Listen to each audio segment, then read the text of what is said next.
Bueno, ya vamos a comenzar nomás.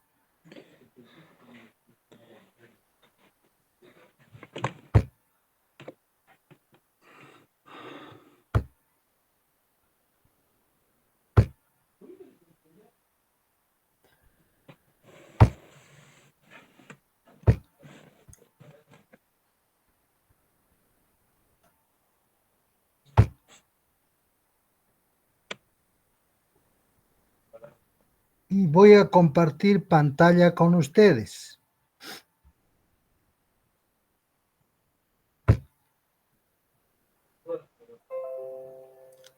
Ya no.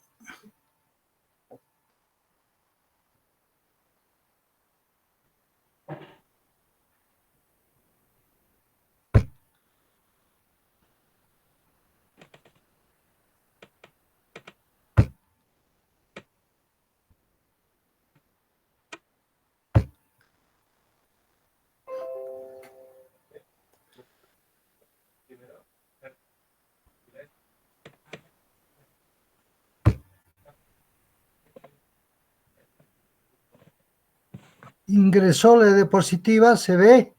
Sí, doctor, se ve. Muy bien. Entonces, como les decía, vamos a avanzar el tema de valvulopatía aórtica.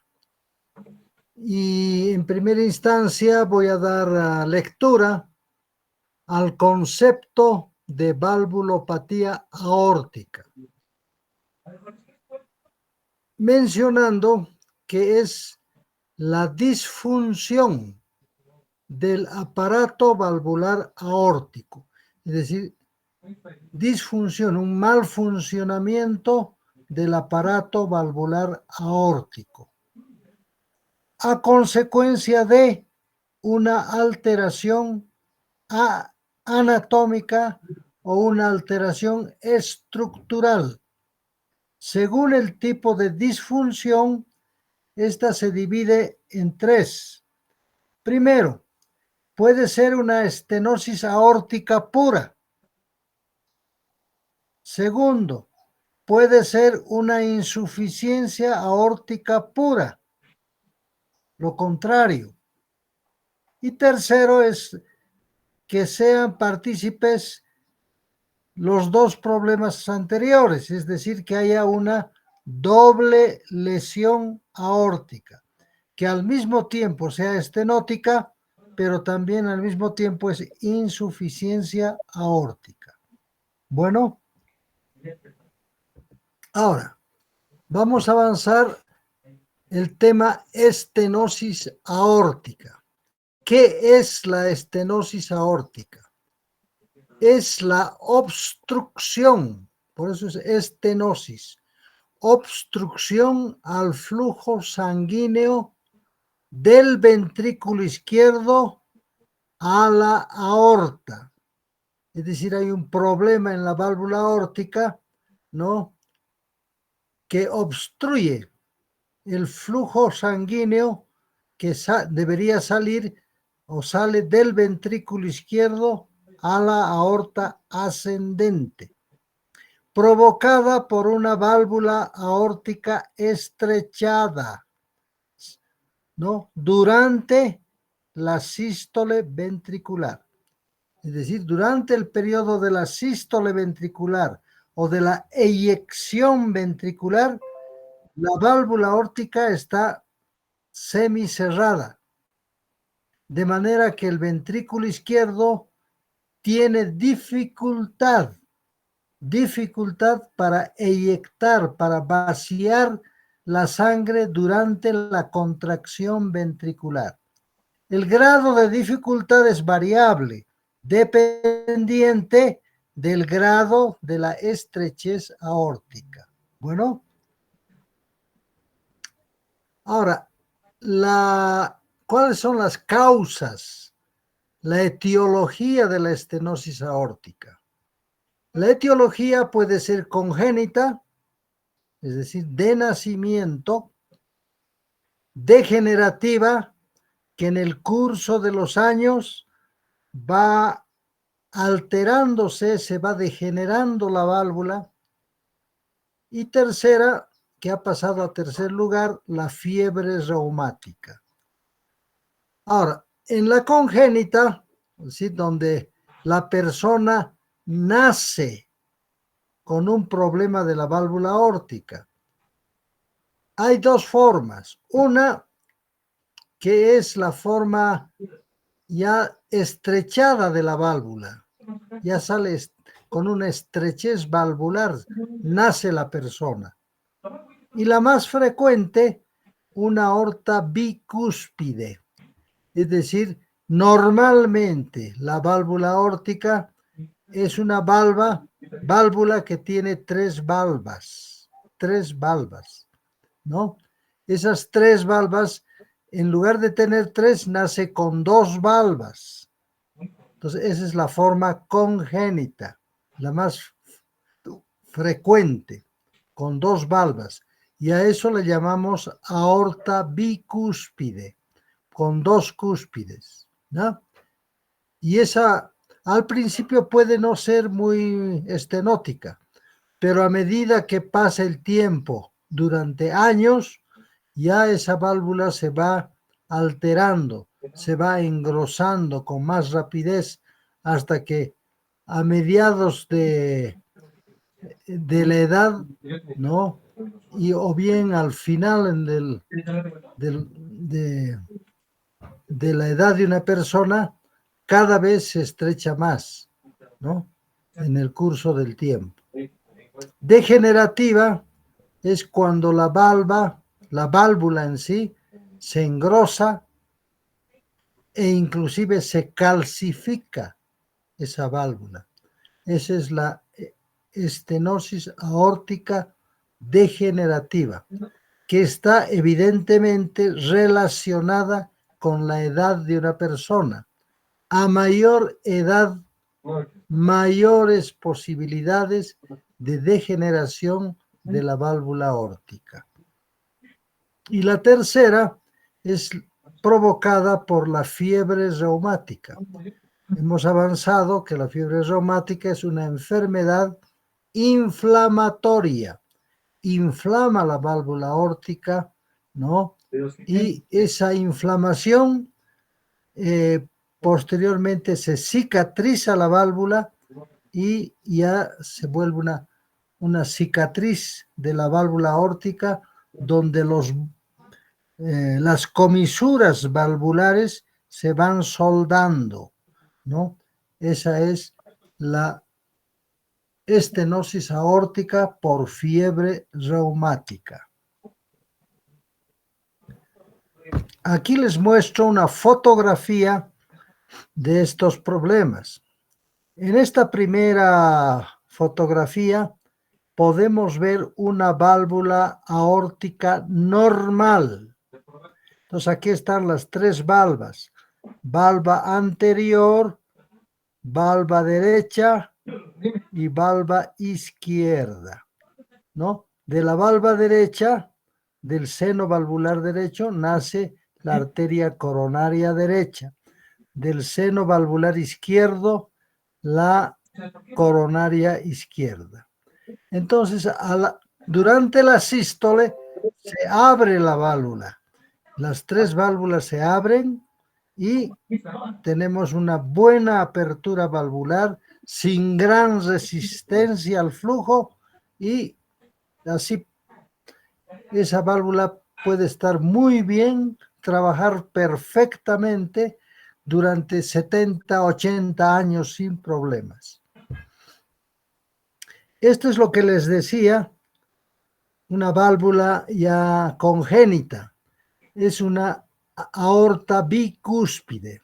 Vean ustedes, aquí está la apertura de la válvula, y ya no son tres como en este primer caso normal, sino solamente son dos, ¿no? Una valva anterior y una valva posterior. Una aorta bicúspide. Estas aortas bicúspides se presentan aproximadamente en un 2% de los pacientes. Luego tenemos otro tipo de valva congénita, que es una valva ya unicúspide, una sola cúspide tiene la válvula. Ya no son 3 ni 2, sino una sola. Por supuesto, con dificultades para aperturarse. Una válvula unicúspide estenótica. Y esta otra que es más frecuente en la edad, en la vejez, llamaremos así, es una válvula degenerativa. Degenerativa, es decir, están acá las 3 valvas, ¿no? Anterior, derecha e izquierda, pero es una válvula con valvas engrosadas e inclusive calcificadas. Esto se presenta en la gran mayoría de los pacientes en edad avanzada, por encima de los 60 años de edad, ¿ya? Se han hecho estudios y se ha visto que hay una franca relación entre este tipo de válvulas degenerativas con la edad. A mayor edad, mayor prevalencia de estenosis aórtica con valvas degeneradas. ¿Cuál es la fisiopatología de la estenosis aórtica? Aquí tenemos un esquema, ¿no? Con una válvula aórtica engrosada y cerrada, que tiene dificultad para aperturarse, para abrirse. Hay diferentes grados que lo vamos a ver posteriormente, ¿ya? Y aquí está muy cerquita, de vecina, la válvula mitral, que ya es una válvula fina. Esta válvula se abre durante la diástole para que pase la sangre de la aurícula izquierda al ventrículo izquierdo. Una vez que se llena el ventrículo izquierdo de sangre durante la diástole, durante la sístole se contrae el ventrículo izquierdo contra una válvula engrosada y estenosada. Pero esa válvula así engrosada hace que el músculo ventricular izquierdo haga mucha fuerza, ¿no? Para poder vencer esa válvula estrechada. Aumenta la presión sistólica, fundamentalmente en un principio, pero se va engrosando y al engrosarse también puede producirse lo que se llama una hipertrofia del ventrículo izquierdo, que se ve muy bien cuando se hace una ecocardiografía. Al mismo tiempo que adquiere mayor fuerza para contraerse el ventrículo izquierdo, cuanto más se engrosa, se empieza a alterar la función diastólica del ventrículo izquierdo. Es potente para contraerse, pero malo para dilatarse. Y eso aumenta la presión diastólica durante la diástole, que se eleva y se transmite hacia la aurícula izquierda al sistema venocapilar y produce disnea. ¿Ya? Entonces aquí se ve, por ejemplo, las dos presiones. Una presión intraventricular, ¿no? Con presión sistólica elevada, intraventricular, y aquí una presión aórtica, donde hay una diferencia de presiones sistólicas entre el ventrículo izquierdo, la presión sistólica del ventrículo izquierdo y la presión sistólica aórtica.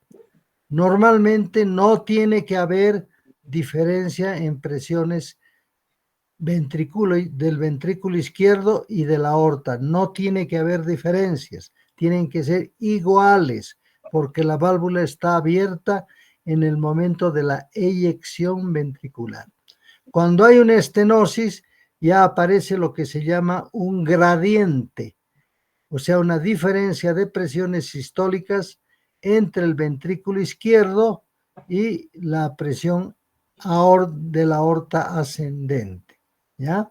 Y eso produce, evidentemente, un soplo cardíaco, un soplo durante la sístole, un soplo de eyección de forma romboidal.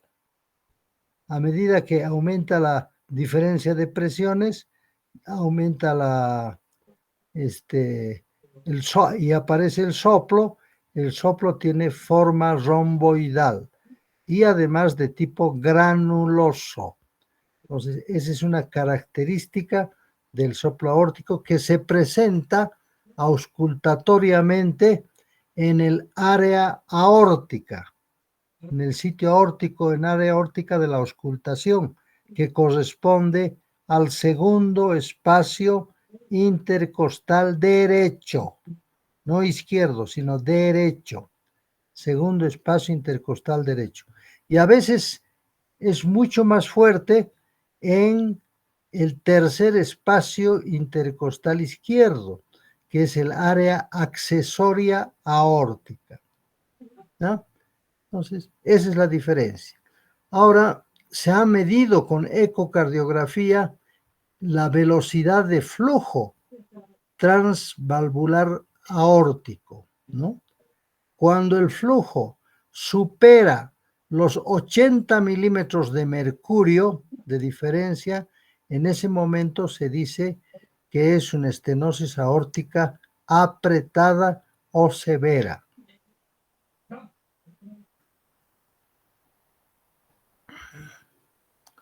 ¿Cuáles son los síntomas y signos en una estenosis aórtica? Los síntomas más importantes en la estenosis aórtica son, primero, la disnea, es decir, la sensación consciente de falta de aire. Puede ser disnea en principio a grandes esfuerzos, luego aumenta a disnea medianos esfuerzos, luego mucho más a pequeños esfuerzos e inclusive una disnea paroxística nocturna, ¿ya? ¿Qué otro síntoma es importante? La angina de pecho. Aparece en el paciente un dolor en el pecho, dolor precordial, provocada por un lado por la hipertrofia del ventrículo izquierdo, fundamentalmente. Y tercero, aparece un síncope, es decir, la pérdida de conciencia que tiene un paciente de tipo mecánico. Entonces, tres síntomas generalmente da la estenosis aórtica: disnea, angina de pecho y síncope. Y la curva de vida de la estenosis aórtica lo vemos aquí al lado. En primera instancia, la sobrevida es relativamente normal, casi normal, ¿no? No hay mucha sobrevida en los primeros 50 años, 55 años, ¿no? No hay gran cosa. Pero en un momento dado ya aparece la disnea, aparece la angina de pecho y aparece el síncope y hace un codo. A partir de ese momento, de ese codo, ya aumenta notablemente la sintomatología por un lado y aumenta la mortalidad de los pacientes con estenosis aórtica. Ese es el momento propicio para indicar cirugía, porque a partir de este momento aumenta la sintomatología y la mortalidad de los pacientes, ¿no?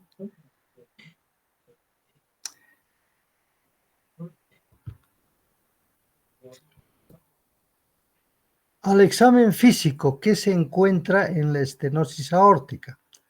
Primero, una presión arterial diferencial disminuida.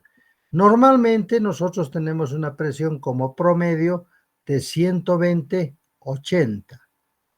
120 la sistólica, 80 la diastólica. La presión diferencial va a ser 120 menos 80 son 40, ¿no?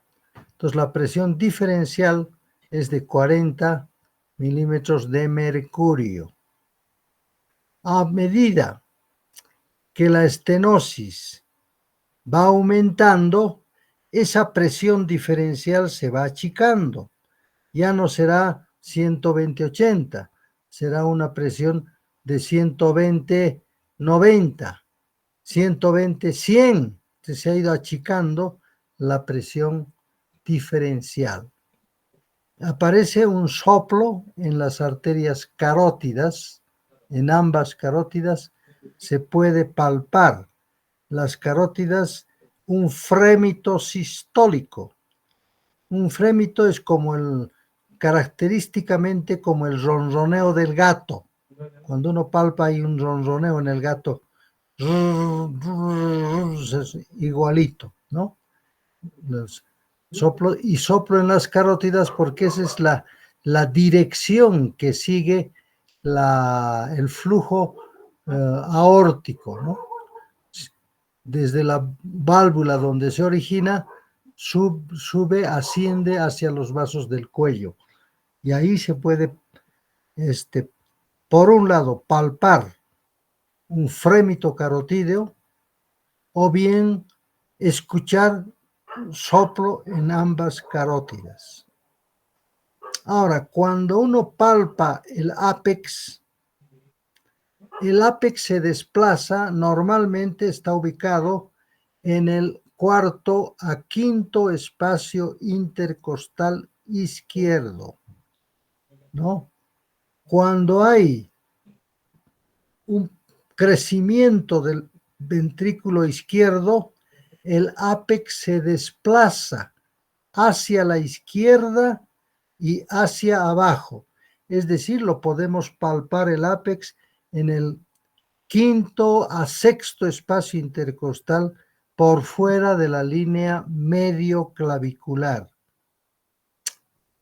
Y el soplo es un soplo sistólico, ¿no? Durante la sístole, soplo sistólico, soplo rudo en forma romboidal.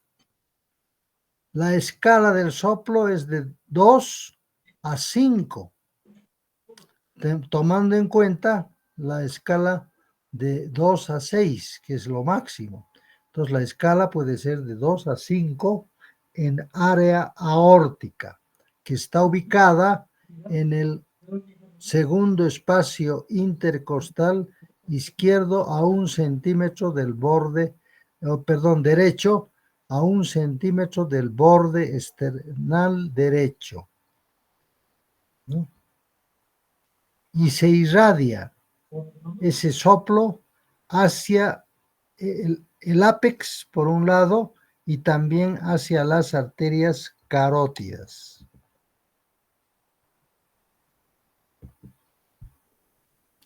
En la radiografía se puede ver un corazón con un índice cardiotorácico aumentado, mayor de 0,50, ¿no? Y aparte de ello, se puede ver también que el callado aórtico está un poco dilatado. En el electrocardiograma encontramos signos de hipertrofia del ventrículo izquierdo, con un eje eléctrico que se dirige hacia la izquierda y hacia arriba, ¿no? Luego tengo índices que hablan en favor de crecimiento del ventrículo izquierdo, índices positivos como ser el índice de Cornell, el índice de Sokolov-Lyon izquierdo, el índice de Lewis dilatados, aumentados, ¿no?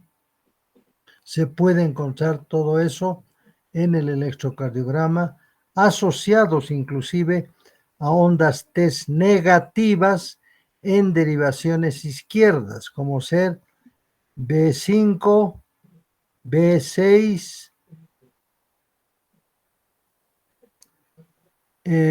luego en ABL, derivación izquierda, y en D1. Entonces, las derivaciones izquierdas son D1, ABL, B5 y B6, ondas T negativas. Con Eres, onda R alta, mayor de 17 milímetros. En la ecocardiografía, en vista longitudinal, podemos ver en esta primera lámina, ¿no?, una aorta pequeña relativamente, la válvula aórtica engrosada, la aurícula izquierda agrandada, con dimensiones mayores a las normales, ¿no? Luego, en la vista de eje corto, se puede ver aquí, en la vista de eje corto, se puede ver la apertura de la válvula mitral y a su lado la apertura de la válvula aórtica, que está engrosada y calcificada. En vista longitudinal siempre se puede ver acá el ventrículo izquierdo, la aurícula izquierda, la válvula mitral un poco engrosada, y aquí la válvula aórtica está con ecos importantes, gruesa y calcificada, ¿no? En el eco de la válvula aórtica. Y en el flujo aórtico sí podemos encontrar un flujo aumentado, ¿no?, en grado importante, ¿no?, con velocidad también incrementada.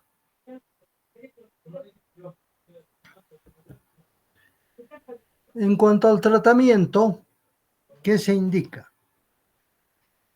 En pacientes sintomáticos con estenosis aórtica grave, es decir, que tiene ya los 3 síntomas que hemos mencionado: disnea, angina de pecho y síncope. Cuando aparecen esos 3 síntomas, ese es un indicio de que el paciente debe ser intervenido quirúrgicamente, ¿no? Eso es una estenosis grave, con disfunción sistólica, con una fracción de eyección del ventrículo izquierdo menor del 50%. Normalmente es del 50 para arriba, pero cuando ya baja a menos del 50%, la fracción de eyección ya es un indicativo de que tiene que operarse ese paciente. La estenosis aórtica grave en pacientes en quienes se realiza cirugía coronaria. También se indica tratamiento quirúrgico en pacientes que tienen estenosis aórtica y tienen afectación de las arterias coronarias. En todo paciente que tiene estenosis aórtica debe realizarse una coronariografía, ¿no?, por si encuentran afectación de las arterias coronarias.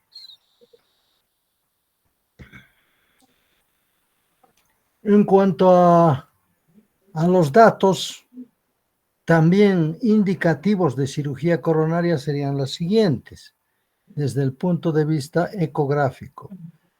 De acuerdo a la velocidad de flujo, se dice que la estenosis aórtica es leve cuando es menos de 3 metros por segundo. Es moderada cuando está entre 3 y 4 metros por segundo. Y es grave cuando está más de 4 metros por segundo.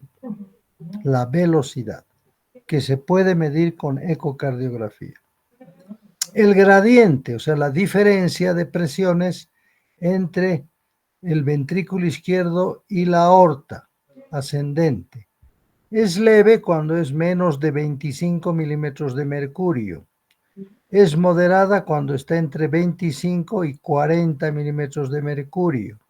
Y es grave cuando es mayor de 40 milímetros de mercurio. El gradiente medio. El área valvular. El área de la válvula estenótica es leve cuando es mayor de 1.5 centímetros cuadrados. Es moderada cuando está entre 1 a 1.5 y es grave cuando es menor de 1 centímetro cuadrado. Entonces estos son los parámetros que nos indicativos, aparte de la clínica, indicativos de que el paciente debe ser intervenido quirúrgicamente. Actualmente, antes tenía que abrirse el tórax, ¿no?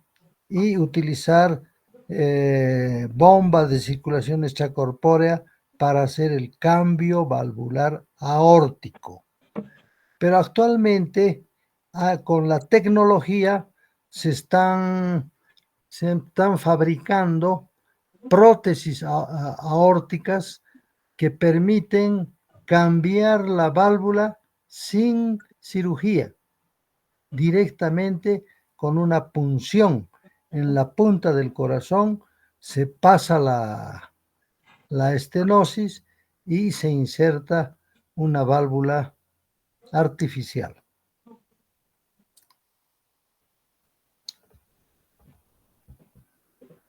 Ahora vamos a hablar de la insuficiencia aórtica. La otra era estenosis aórtica. ¿Qué es la insuficiencia aórtica? La insuficiencia aórtica es el retorno anómalo del flujo sanguíneo de la aorta al ventrículo izquierdo durante la diástole ventricular. Es decir, durante la sístole sale la sangre a través de la válvula aórtica, pero cuando hay insuficiencia aórtica, una parte de esa sangre que ha salido vuelve nuevamente al ventrículo izquierdo durante la diástole, porque no está cerrando bien la válvula aórtica, ¿no? Y es secundaria alteraciones en el cierre valvular aórtico.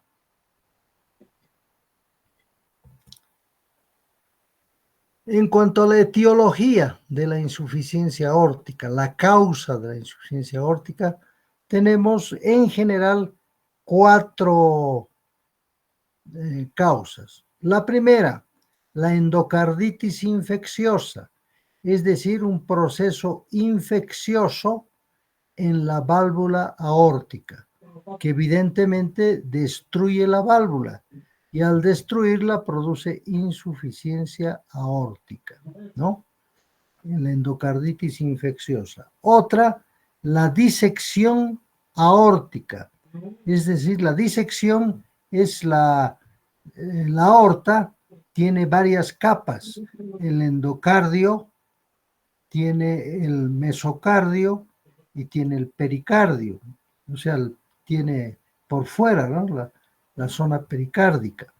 Entonces, esas capas de la aorta, a nivel sobre todo entre el endocardio y el miocardio, se separan y eso produce la disección aórtica.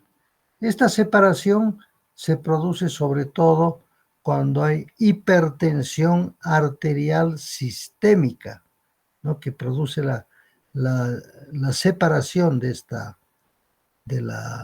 las paredes de la aorta, disección aórtica. Y esta disección aórtica, cuando llega hasta el nivel de su inserción, hasta la base, ahí empieza a luxarse, se luxa y se vuelve insuficiente. Tercero, el aneurisma aórtico, también por efecto de la aterosclerosis que es una enfermedad que ataca los vasos sanguíneos, se puede producir aneurisma aórtico, ¿no?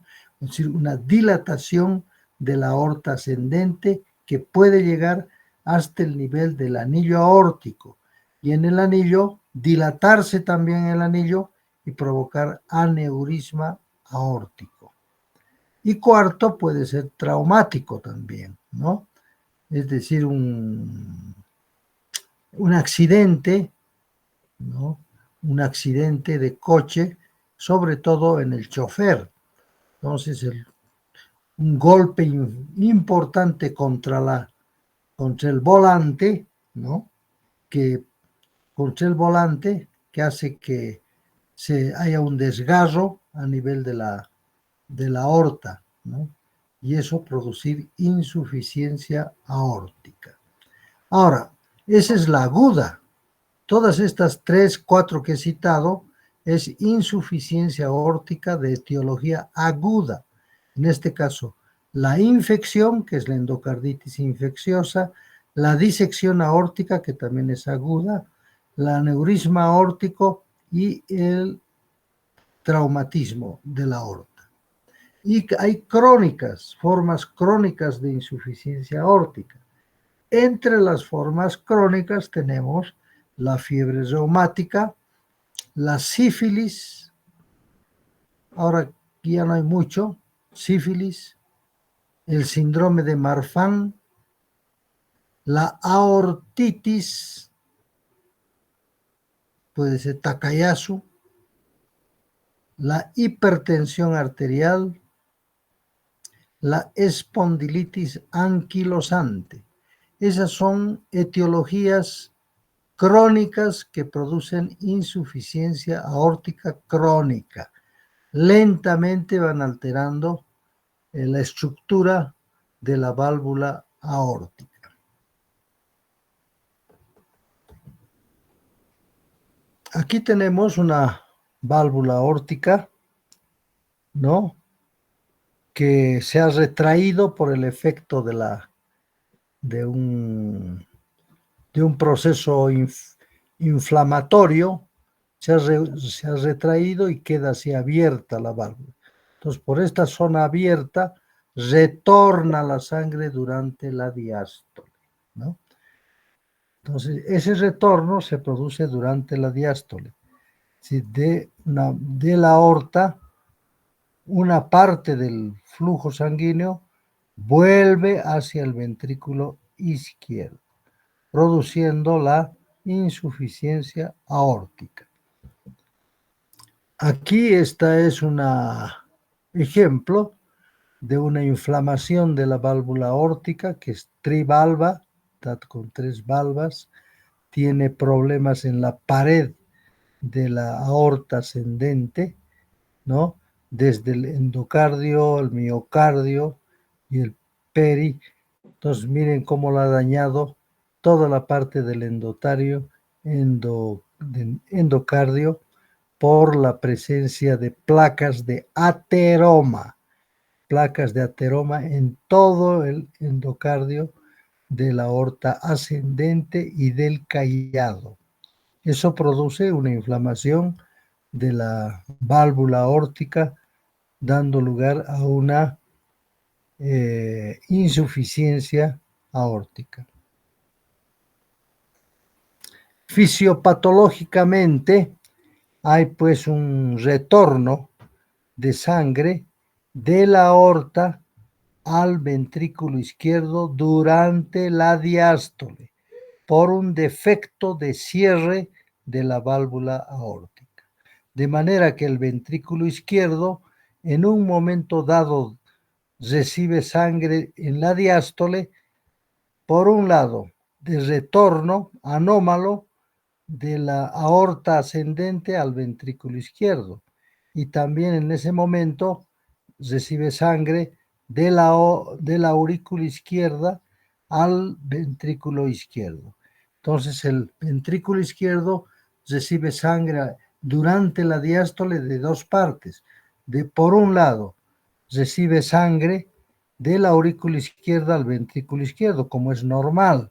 Y a eso se añade un flujo anómalo de la aorta al ventrículo izquierdo. De manera que la sangre, el ventrículo izquierdo se recarga de sangre, se recarga de volumen, y eso produce una dilatación del ventrículo izquierdo. Como les decía, en este lugar, por ejemplo, la presión sistólica del ventrículo izquierdo es muy similar a la presión sistólica de la aorta ascendente. Muy similar, casi igual, ¿no? En cambio, en la estenosis había una diferencia.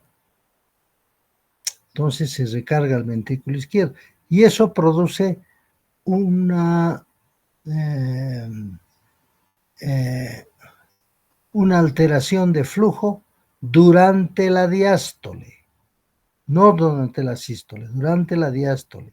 Entonces, primero entra con gran velocidad de la aorta hacia el ventrículo izquierdo, dándole un soplo descendente, un soplo diastólico, porque es durante la diástole, soplo diastólico decreciente, ¿no? Produce.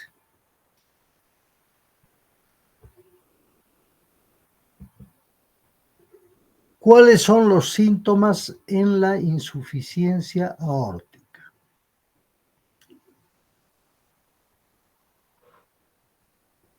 Entre los síntomas podemos citar la disnea.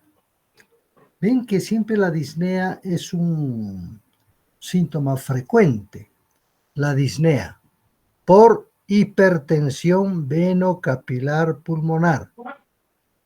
Número 1. Número 2. Presencia de palpitaciones. Palpitaciones por crecimiento del ventrículo izquierdo. Tercero, fatigabilidad por reducción del volumen minuto cardíaco. El volumen minuto cardíaco baja porque una parte de la sangre va para adelante y otra parte retorna al ventrículo izquierdo, dando como consecuencia una reducción del volumen minuto cardíaco que se traduce por el síntoma de fatigabilidad. Y como hay una sobrecarga importante del ventrículo izquierdo, al mismo tiempo puede presentarse la angina de pecho.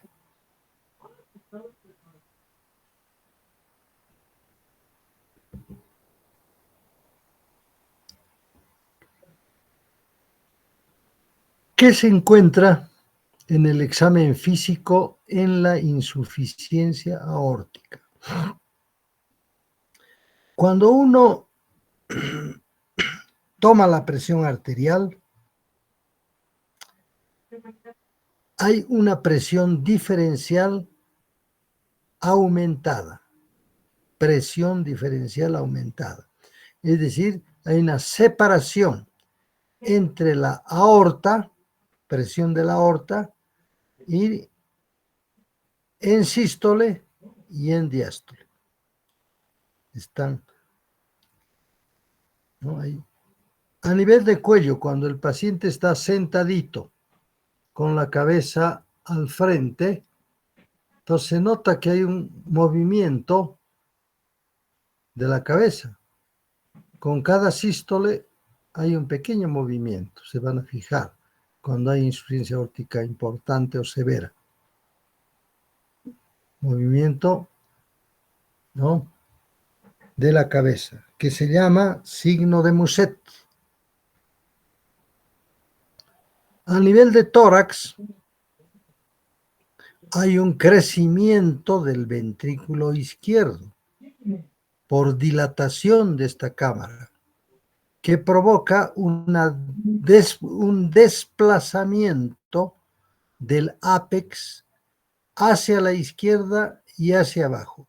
Ya no estará en esa posición normal del quinto espacio intercostal, línea medio clavicular, sino se va al sexto, séptimo espacio intercostal, línea axilar anterior. ¿Ya? Luego tenemos un soplo diastólico decreciente en el área accesoria aórtica. Soplo diastólico decreciente en el área accesoria aórtica. ¿Ya? Otra cosa que se encuentra al examen clínico, que la duración de este soplo es variable dependiente del grado de la insuficiencia aórtica. Finalmente, la intensidad del soplo también es variable. Un soplo de intensidad leve a moderada se puede volver, en otros casos, importante. Entonces, es variable la intensidad del soplo también. Lo característico es un soplo en diástole.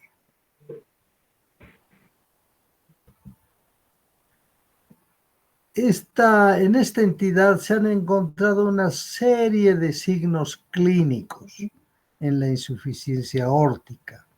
Uno, por ejemplo, es la presión diferencial aumentada, que hemos mencionado, ¿no? Uno. Dos, el pulso de Corrigan.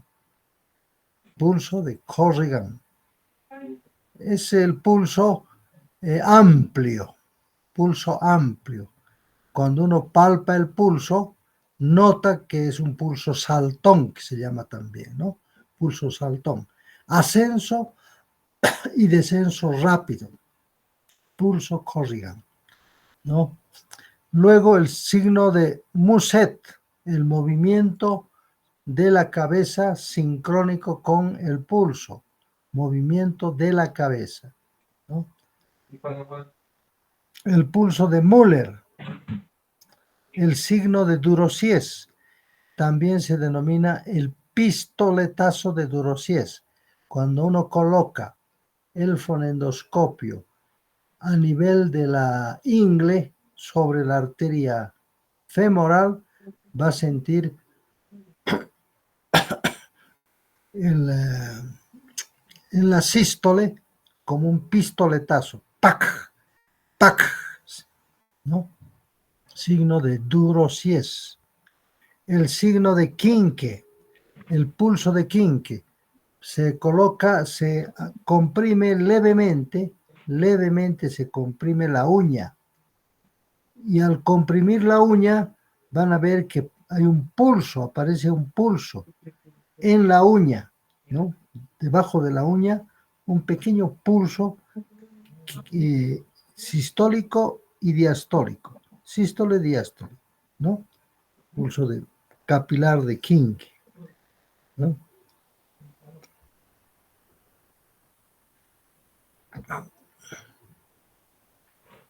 En cuanto a métodos complementarios, pedimos una radiografía de tórax que nos va a indicar en qué estado se encuentra el corazón en la radiografía de tórax, ¿no?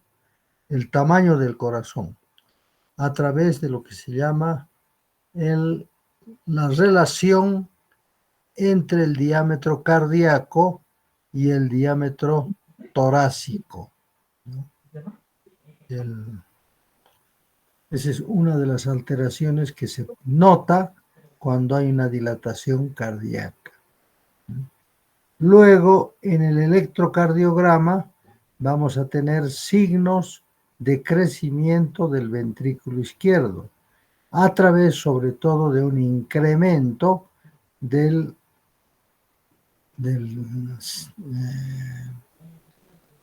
valor, ¿no? Del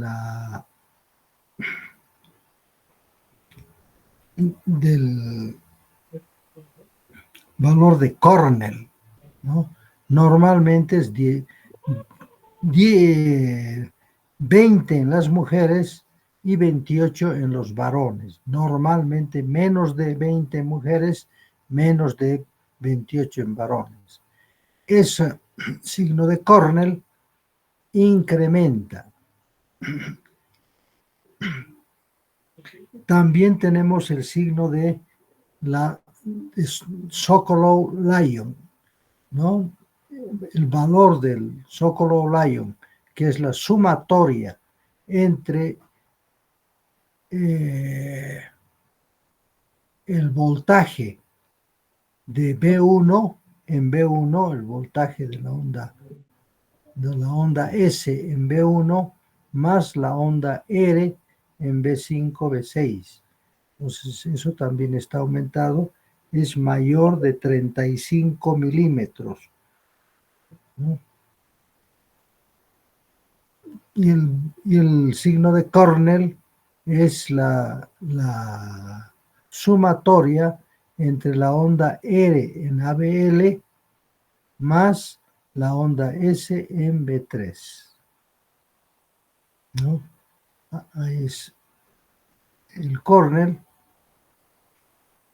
Tiene que ser menos de 20 milímetros en la mujer y menos de 28 en el varón. Ondas TES negativas en derivaciones izquierdas. En el ecocardiograma sí se puede ver el reflujo diastólico, ¿no? Por una inversión del flujo, ¿no? O en el color, Doppler color, se puede ver el desplazamiento del color, ¿no? Durante la diástole. Ahí vemos un tamaño incrementado del corazón, el índice cardiotorácico está incrementado, ¿no? Un arco largo, y en el electrocardiograma tenemos evidentemente unas ondas que corresponden a la onda R, al vector de la pared libre del ventrículo izquierdo, muy aumentados. Sobre todo eso se ve en B1, aquí, más B5 o B6. Esta onda de B1, aquí está, B1 más B5, B6, que es el índice de Sokolov-Lyon mayor de 35 milímetros. Y el Cornell, que es la sumatoria de la onda R en ABL, que sería, ay,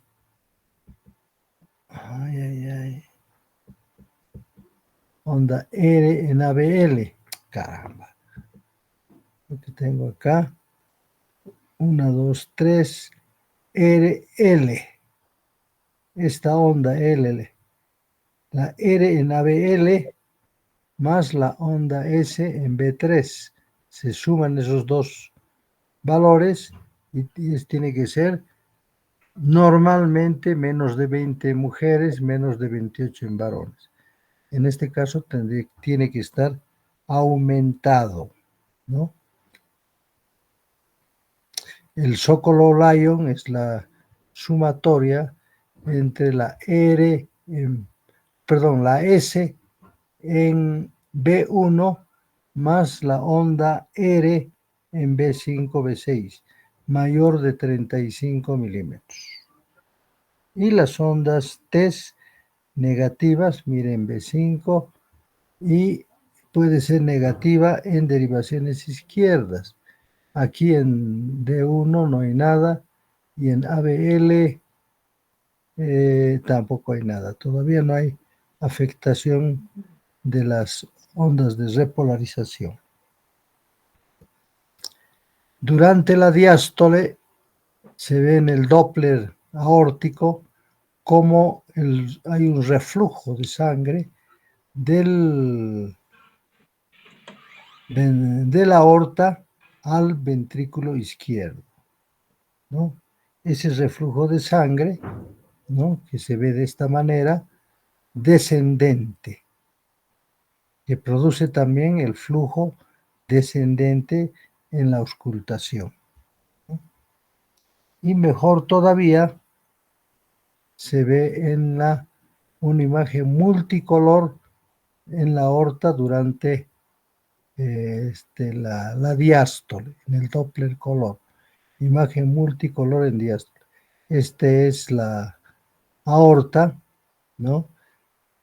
Y aquí está el ventrículo izquierdo en vista longitudinal. Entonces hay un reflujo de sangre durante la diástole que se ve claramente en esta zona. La válvula estaría aquí al medio. Aquí está otra vista, ¿no?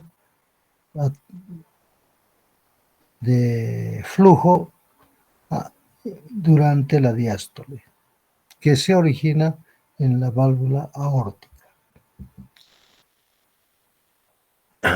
En cuanto a la insuficiencia, nosotros podemos catalogar la insuficiencia aórtica como leve, moderada y grave a través de varios parámetros, ¿no? Decimos que es leve, ¿no? Leve acá, cuando el ancho del flujo diastólico es menor de 0,3 centímetros, ¿no? Cuando es menos de 0,3, leve, ¿no? La fracción de regurgitación menor de 30% y el área de orificio de regurgitación menor de 10.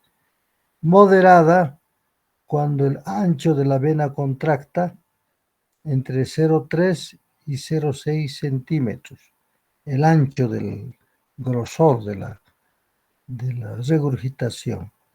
El volumen de 30 a 59 mililitros, se puede calcular la fracción de regurgitación de 30 a 40%, el tiempo de hemipresión no se mide, pero sí el área de orificio de regurgitación de 0,10 a 0,29.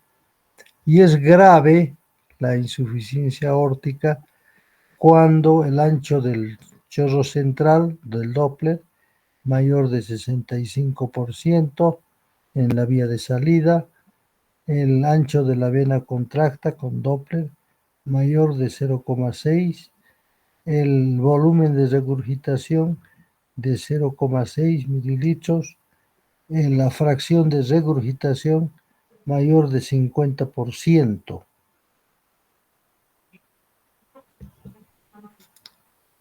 Cuanto al tratamiento. En el tratamiento, una vez que diagnosticamos la insuficiencia aórtica, hacemos en primera instancia un tratamiento médico, tratamiento terapéutico médico.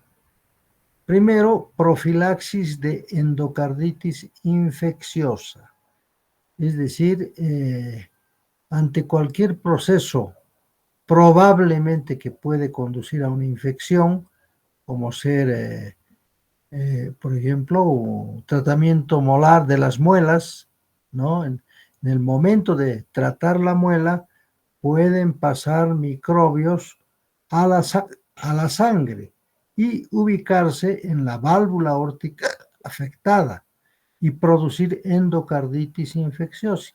Entonces, antes de curar las muelas, de hacer una curación de muelas, se debe dar un antibiótico, que en este caso es variable, pero la más utilizada es la amoxicilina, ¿no? Un gramo de amoxicilina, ¿no? 24 horas antes del procedimiento, ¿no? Luego se debe limitar la actividad física. Esa persona no podrá jugar ningún deporte competitivo. Sí puede jugar un deporte más recreativo, pero no competitivo. Controles periódicos para ver en qué estado se encuentra el grado de insuficiencia aórtica. Se debe dar inhibidores de la enzima convertidora, se puede dar bloqueantes de ARA2, se puede dar calcio antagonistas y aspirina como tratamiento médico. Después el tratamiento quirúrgico será cambiar la válvula con una prótesis mecánica o bien con una prótesis biológica cuando es bastante mayor el paciente. Con eso prácticamente hemos terminado el tema de valvulopatía aórtica. Hemos analizado la parte relacionada con la etiología de la enfermedad, ¿no? Luego hemos analizado los síntomas más frecuentes que presenta las dos enfermedades, tanto la estenosis como la insuficiencia.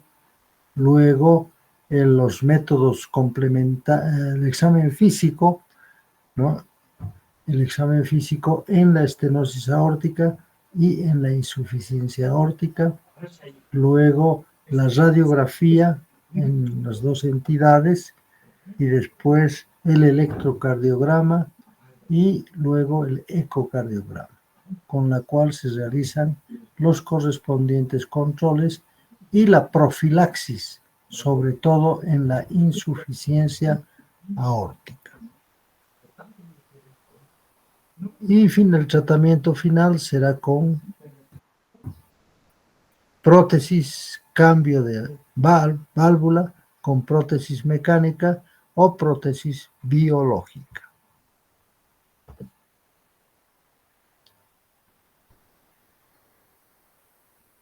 Con eso hemos terminado el tema de valvulopatía aórtica. Dejamos de compartir.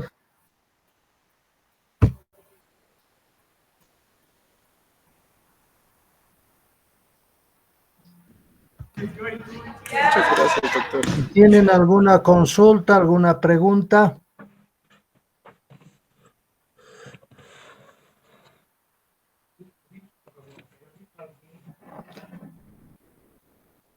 Bueno, entonces lo dejamos así y mañana continuamos con las clases teóricas y las clases prácticas, cada uno en su grupo correspondiente. Hasta pronto.